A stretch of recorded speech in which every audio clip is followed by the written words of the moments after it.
Namaskar and welcome to this exciting new episode of Sattology Debunking Mythology.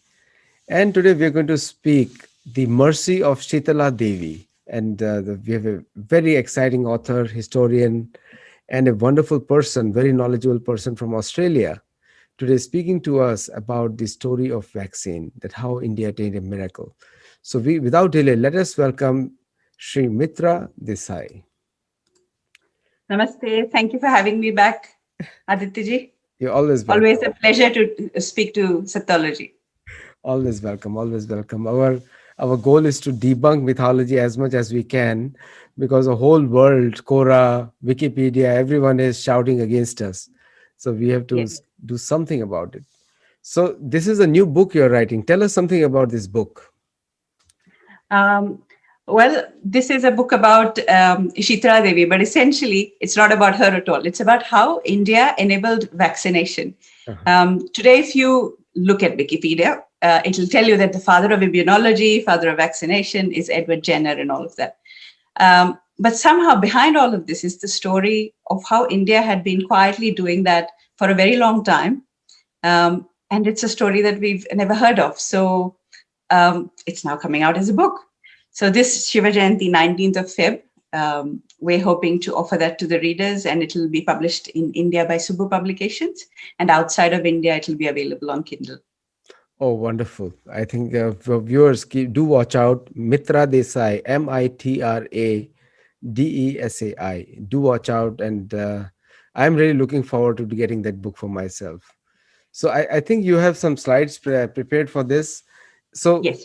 India is already the world's largest vaccine producer today, and Mhm. in terms of manufacturing capacity. And I think viewers may not know the AstraZeneca, Pfizer, or any of the vaccines you call it, COVID Shield, Covaxin, the Indian vaccines, as well as vaccines which are experimented in the West, are also produced, manufactured in India. So it's a remarkable. So even today we are the leaders. And Yes, and actually, one of my slides is Vaccine Maitri, which tells you all of the countries India has been providing the vaccine to. yeah, You have the Prime Minister of Brazil sending the picture of Hanumanji holding the Parvat and flying all the way to Brazil with the vaccine. So that was quite cute. So I've included that actually. wonderful, wonderful. So you can start sharing your slides and you keep talking on the side. So viewers, while she is sharing the slide, I must tell you one thing, that India is the home or the inventor of the medicinal systems. And Mitra ji has already spoken in the last show that how, and she's going to cover in one of the shows, and I'm putting her on the hook now. In one of the future shows, we are going to cover that in detail, that how Shushruta Samhita and other things are the origins of modern medicine. And so one of the things also I would like to say to the viewers is that that is the biggest mythology or the fake news told to us, that the Western medicine, there's no such thing as Western medicine. It's all about Indian medicine. So let's go through this, how India enabled vaccination. Mitraji, over to you, please. All right. Thank you. Um, So before I begin, I do want to acknowledge that I'm speaking to you today from the Ngunnawal country, from the Australian capital of Canberra. So I'd like to pay my respects to their elders past and their leaders emerging. And I also welcome all of your viewers and listeners. Now, what I ask of the listeners today is to come with an open mind, because you will hear things that you feel like are completely from the left field. You will not know what hit you, but please keep an open mind and bring your curiosity along. So, the untold pioneering stories. I did actually change that from stories to facts, because that is what I'm going to give you today, a lot of Yeah. factual information. Now, we won't talk much about surgery today, but yes, you have me on the hook for that one for another time. But I have already completed a series on Sushrut, which is well documented and written. So viewers are most welcome to read that on my website, tejomaybharat.com. So starting with vaccination, like I just said, vaccination is the one thing that is pervading all of our life currently. Everyone wants to know, when are they going to get the vaccine? Is it safe? In all of this hubbub, Like you've mentioned, India is taking a leadership role. It is providing vaccine in forms of aid as well as commercial supplies to several countries, not just in its neighborhood, but around the world. But today we're going to talk of a time when there was no social media and people couldn't actually see what was happening. Today, the leadership role is obvious and it's in your face. But what about a time when it wasn't? That's what we're going to explore.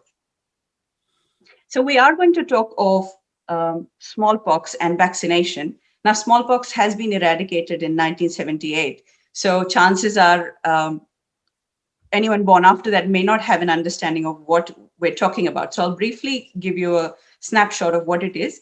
Now, it was a highly contagious disease and it did spread from person to person, even by coming in touch with the droplets of the smallpox infected patients. And I'm sure it now sounds very familiar because of all of the COVID.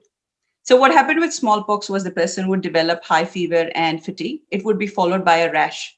And the rash would then become full of clear fluid or pus. It would then form a crust, which would eventually dry up and fall off. So with this one, it was quite a deadly disease. And anyone who survived often turned blind. But then the thing with this disease was that anyone who survived also developed a lifelong immunity from any subsequent smallpox outbreaks. So how widespread was it? This has been a disease that was with us for a very long time. The first mention of that appears in an Egyptian mummy in 3rd century BC. Then we see that in the Chinese writings coming up in the 4th century. By 6th century, it's gone to Japan after China and Korea introduced it to Japan. By 7th century, we see that in Northern Africa, Spain, and Portugal. Now, from there, as the Crusades began, it traveled all the way into Europe by the 11th century. By 15th century, it's already in Western Africa. 16th century, it's in the Caribbean and the Central and it's in North America. And by 18th century, it comes to Australia. So as you can see, just in line with what we're seeing with COVID, this was a disease that was very well traveled to practically every corner of the world. And the scale of it, well, this is just one estimate from Donald Henderson, but he estimates 5 million deaths per year. So we're looking at something that had a significant impact on the world as they knew it at the time. So if it was so prevalent and for such a sustained period of time, what are the, I suppose, treatments that people would have tried?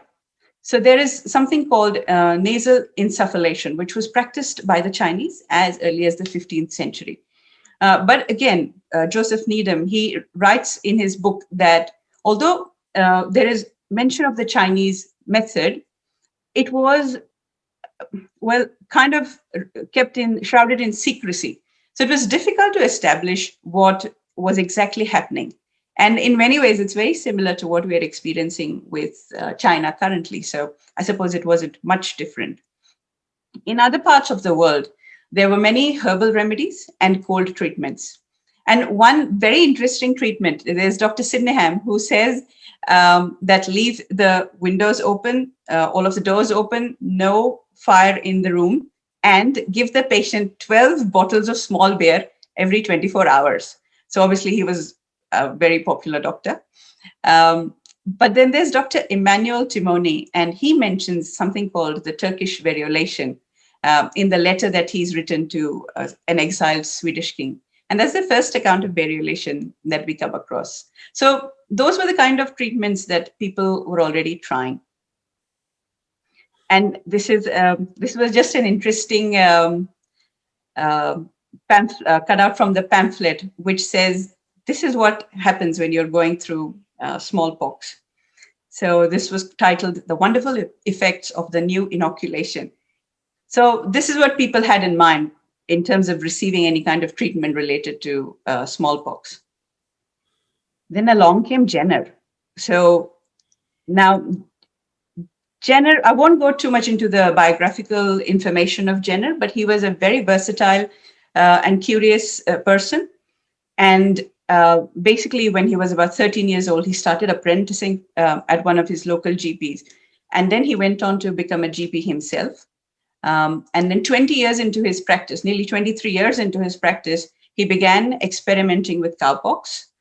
And then in July 1997, he started experimenting. And in a year's time, he had the solution, which then went on to become our vaccination. He promptly wrote to the Royal Society. The Royal Society rejected it.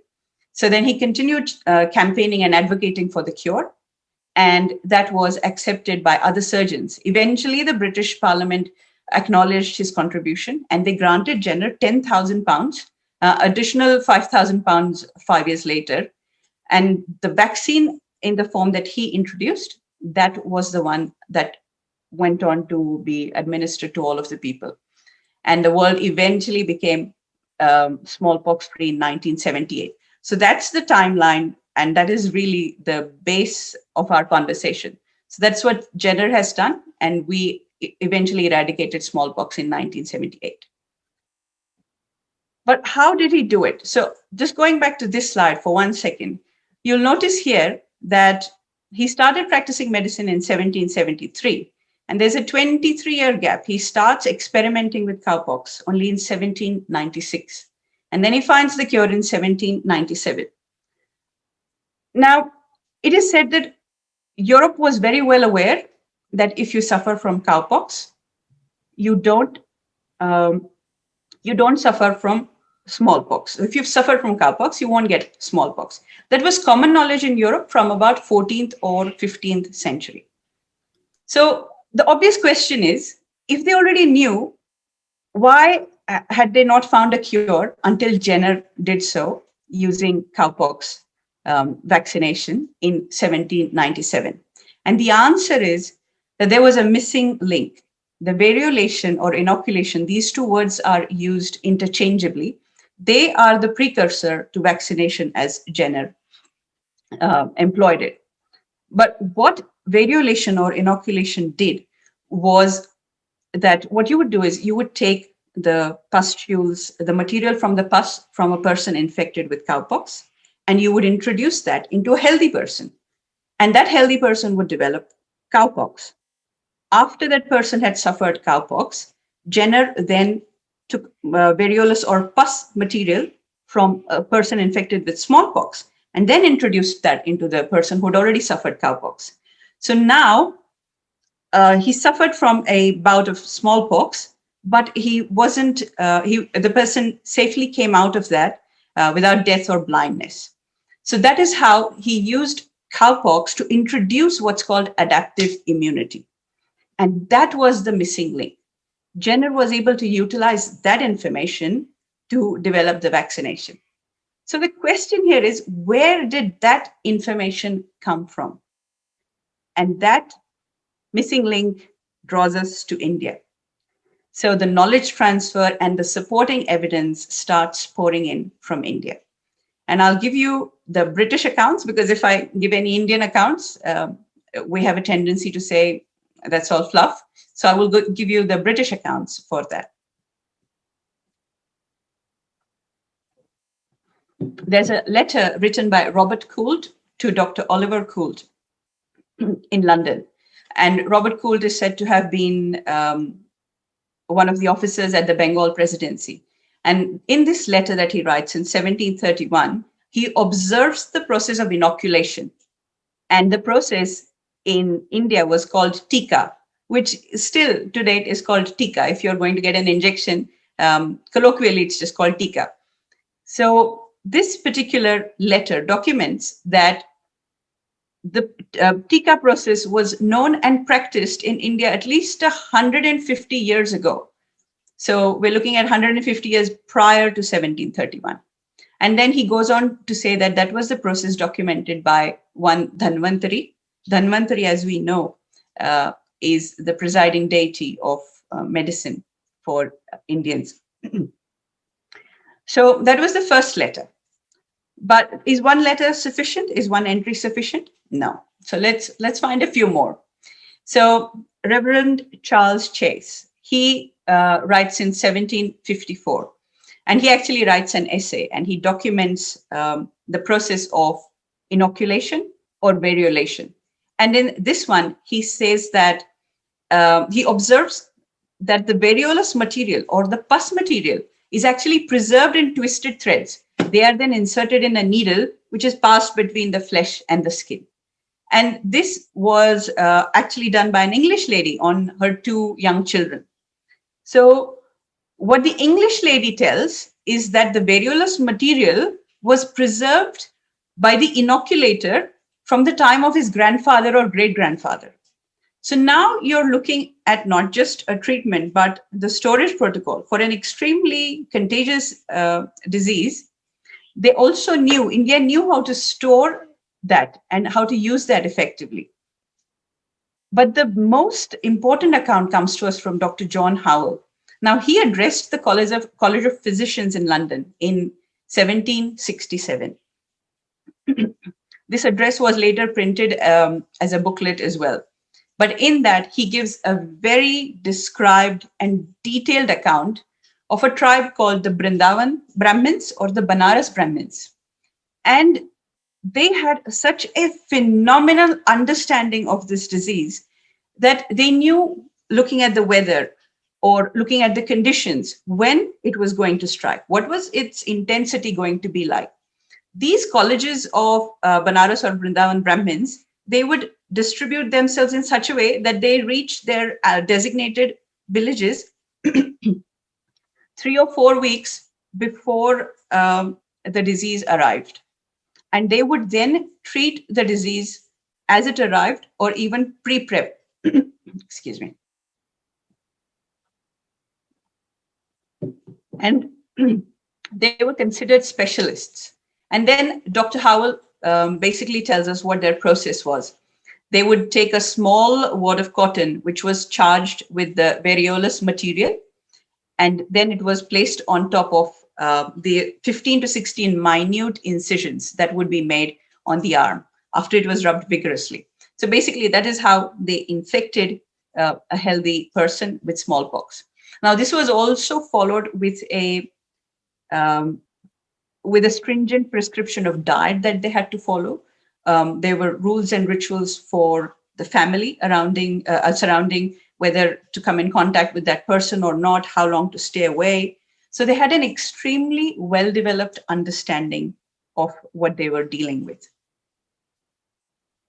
So looking at this account now, the new worldview that we come to is that even before Jenner was born in 1749, you have a letter from Robert Cool going to Dr. Oliver Cool saying there's a process and it's working fine. And by that account, we're looking at 1581 being a date where India was already successfully treating smallpox. Wow. So, yes, sorry, you were saying something? I'm saying that that they have a habit of not giving credit to anyone else. That's right, which is why we have to start telling our stories now, Yeah, which is why it is important. there's a very common saying in America: with the duck which quacks the loudest gets the cracker. And so even though we had everything, but we were not quacking loud enough. Yes. Well, I think we're trying our best not to become quacks or quackers. So they have proved to be quacks, but we are now actually just reclaiming our heritage now. That's right. Yes. Yes. So we can see that by 1581, we were already practicing it successfully. There was a mention of a Turkish variolation in one of the first slides, and that was in 1700s. Well, how long ago did we send it to Turkey? Let's find out. We transferred the knowledge to Turkey as early as 5th century. We had already started the transfer. So by 850, you already had translations of Vagbhata and Madhavkara's work. By 9th century, the Charak Samhita and the Sushrut Samhita were already translated in Arabic. And this is well documented, this is well known. So even if the variolation or inoculation showed up in Turkey in 17th century, no problem. We'd sent it to you a long time ago. So Now my Turkish friends are into big problem now. are they? Yeah, because I'm going to quote all this information to them. Oh, so, so one of the things that I mentioned in the previous slide was Vagbhata and Madhavakara. Now, if we just look at Madhavakara's work, which is the Grantha Nidana, that is basically a compilation of earlier works by Charak and Sushrut Samhita. And that contains an extensive chapter on Masurika. Now, what is this Masurika? Masurika is essentially how smallpox was described. And if you can read Devanagari, here it says Masurika Nidanam. So it says how to diagnose Masurika. And there was diagnosis and treatment protocol.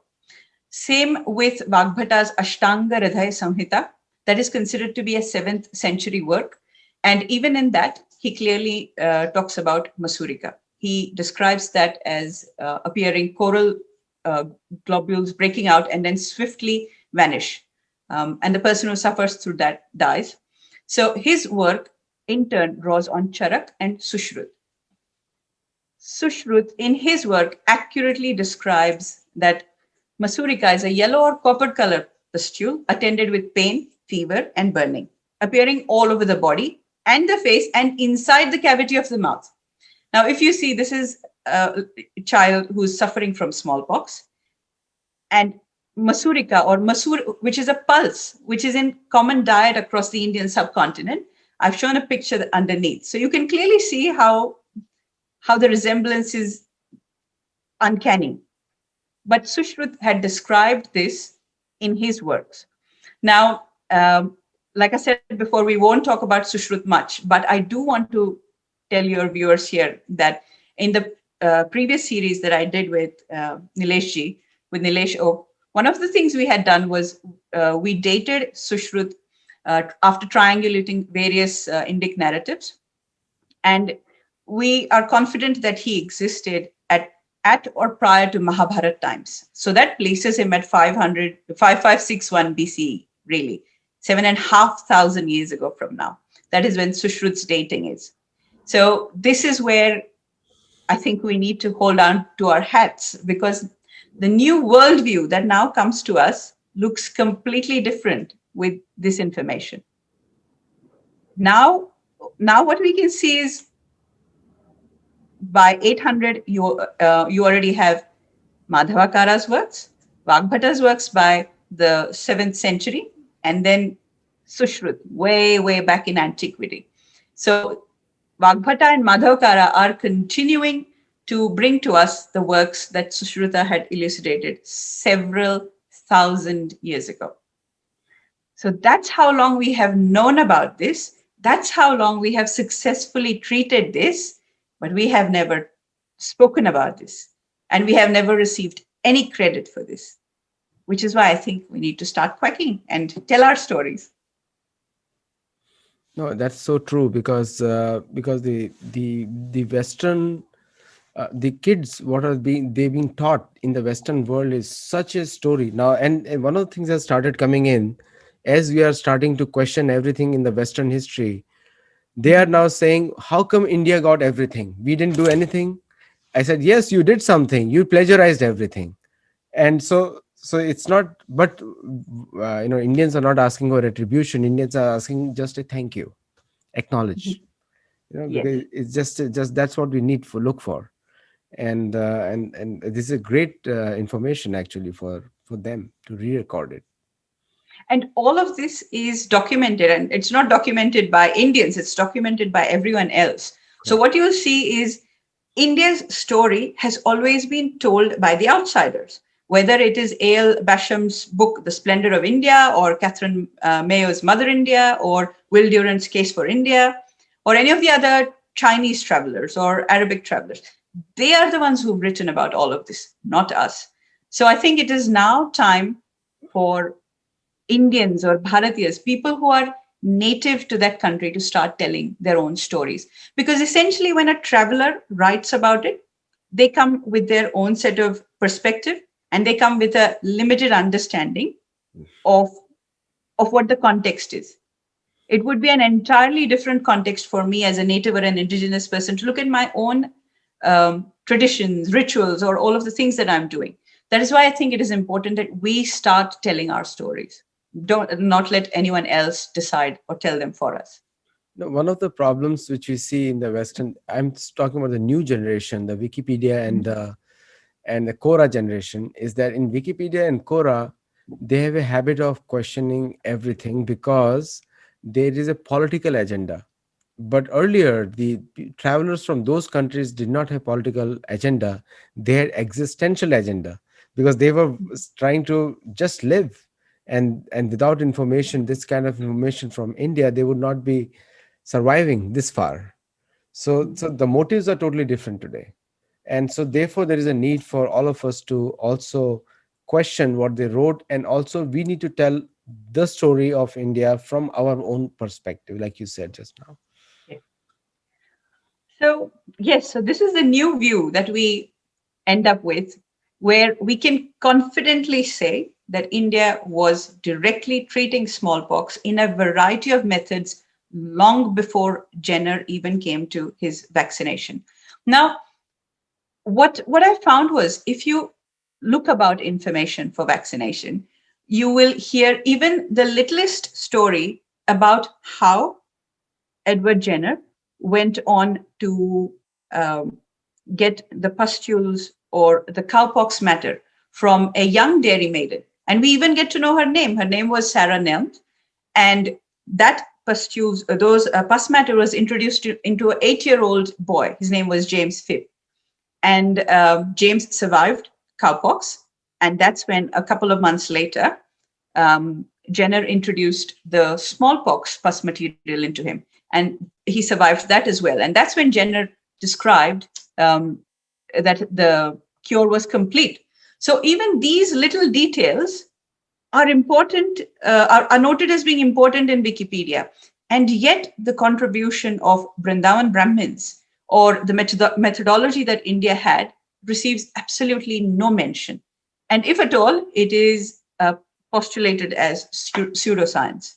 So that's the unfortunate part. Now, what Indians did was the thousands of years of understanding that they had accumulated about this particular disease, they consolidated all of that into Shitala Devi. So the iconography of Shitala Devi is essentially the consolidated knowledge of the disease of smallpox. Now, this Devi tells us that she's accompanied by several other Debughanta and a few other minor deities. But essentially, Shitala Devi was the presiding deity for, she was the goddess of eruptions. And if you had eruptions, the treatment protocols would be described in her treatment. And what you find is fascinating. So when Europe wanted to deliver a treatment, their preference was for you to go to a what they called an esteemed physician. So there was a propensity to go to a specialist to get that knowledge. But at the same time, what India had done was the complete opposite. They had taken that information and they simplified it so much that even a barber, a garland maker, anyone was able to deliver that treatment. So, you know how we call it, keep it simple? They had simplified it to such an extent that the treatment was made available to anyone and everyone. And I suppose this is where Sarve Santu Niramayaha, let everyone be healthy, was not just something you chant in a mantra, it was the way India lived. So Shitala Devi really is the answer to India's smallpox problems. Now, in the West, the specialization has created so many things. Sometimes they laugh that the barber is giving us vaccination. But well, in the doctor in America charges around, I was just doing the rough calculation, it says $40,000 per center. And that's how the money, so it's like a huge money making business for coronavirus. And that's why the cost of vaccination in US is for 300 million people is 50 times the cost of vaccination of 1.5 billion people in India. 50 times is Mm. that's the money, because everything is become, everyone is trying to make money, and because the philosophy is health is a privilege, not a right. Whereas the health, air, clean water, sun, this should be the birthright of every individual. What do you say? This is the concept I right here agree. we see. Yeah. I agree, and that's what I said. That India had made affordable healthcare available to everyone even before that was a concept. Correct. And So in US, you lose an election if you talk about it. yes, but that's what I meant. That when we look at our gods, we also need to look at them a bit differently because we don't understand the symbolism behind it now. Doesn't mean it was a pointless exercise. It was relevant to the times that they lived in. Even in Mahabharata, there's a mention of Shitaputana, um, Correct. and in Marathi, or pu is pus and Pus. tana is body. So Yes. a body filled with pus. Pus. So if someone told you the story of Sri Krishna killing the demoness Putana, it sounds much more fascinating than saying Sri Krishna simply survived smallpox. Yeah. That's such a lame thing to say. It doesn't mean anything. Right. But when you talk about or explain the story of Putana, it is so much more interesting. Right. But that's how we have passed it on through stories. Now I think we've become too literal and lost it in translation. That's another thing. But essentially, that's one of the messages there, that we need to critically examine our own deities and the symbolism behind that as well. That's right. So after all of this, how did well, how did they pay us back? Like this, they simply erased India's contribution. Um, Basically, it starts in 1761, where people start saying that the English lady went and inoculated her two children. That is more important. Which Indian doctor or which Indian woman did that, it is absolutely not important. An equal credit to her Indian doctor is not a necessary consequence. There's someone else who writes, and this comes in the context of the African slaves. That information was carried through to America. So the second quote, the wonderful invention, that comes from the American context. They said that the wonderful invention was found not by the learned sons of erudition, but by a mean, coarse, rude sort of people. So because it did not come from the esteemed physician, it wasn't valued. By 1758, they're already claiming it to be their own. They're No, saying England may be termed the native country of inoculation. there is a joke about the stiff British upper lip, because there is too many secrets to hide. That's why it is stiff. um, and And I have so another joke on back, them. I have another joke, and when the Americans gets constipated, he sounds just like them. But anyway, it's just a joke. So yes, now, so by 1820, you have an encyclopedist writing that the inoculation was originally received from the hands of ignorance and barbarism. oh my, Barbarism. Now, if that is the view of someone who writes encyclopedias, what are you going to read? That is what is going to flow through your writing. that's And what so this is what Wikipedia is all eventually about. end up becoming the worldview. Yes, and that's what Wikipedia is today. Yes. So and he actually gloats. He said they became examples for adopting it and they encouraged it throughout the rest of the world. When the fact of the matter is, once the vaccine was prepared, tested, and ready to launch in 1802, they actually banned the traditional method in India. Hmm. So talk about encouraging. The language plays an important role in how Big time. you Yes. how you're putting how you're pitching yourself really. Yeah, the freedom Now, fighter versus interesting. terrorist. It's a just a words are different, but it's a language plays a big role. Yes, go ahead, please. Yes. What I found were some interesting observations of the time as well, and this goes back to the inoculators and garland makers. So these are observations that the Europeans have made themselves. One of the inoculator was not known to be an esteemed physician, but a local cultivator. Hindus and Muslims both were inoculators. Daivadnya Brahmins, the ones who check astrology, they were also known to be inoculators. Garland makers and barbers were inoculators. And anyone who had the book Vasanta Tika, they were also capable of making the inoculation. So, I mean, all of the things that you hear right now, India has a caste system, an oppressive caste system, smash the Brahmanical patriarchy, all of that, really, it was non existent even by their own documentation. No, we need to ask them which language is the word caste from. Yes. It's a Portuguese word. How can it be called Indian? So it's a, and today we are celebrating Black History Month in San Diego, and they Mhm. say backward caste about the blacks. Oh, So it's today. It's on the websites. Check out on the San Diego History Black. I'll show it to you. I'll send you a link. okay. So the caste is a European word. It's nothing to do with India. Yes. Europeans And have it is caste now being system. weaponized against India. Yes, But yes. so the point I wanted to make here was that the kind of distinctions that are currently heaped on India, they were not as prevalent by their own documentation. People had access to a lot of information, knowledge systems, and even medical facilities in this case. So if I were to ask you once again, Adityaji, who is the father of immunology, or who were the father of vaccinations, what would you say now? Well, I'm speechless, but it's all about us. So the fathers of immunology are these Brahmins and the teachers over there.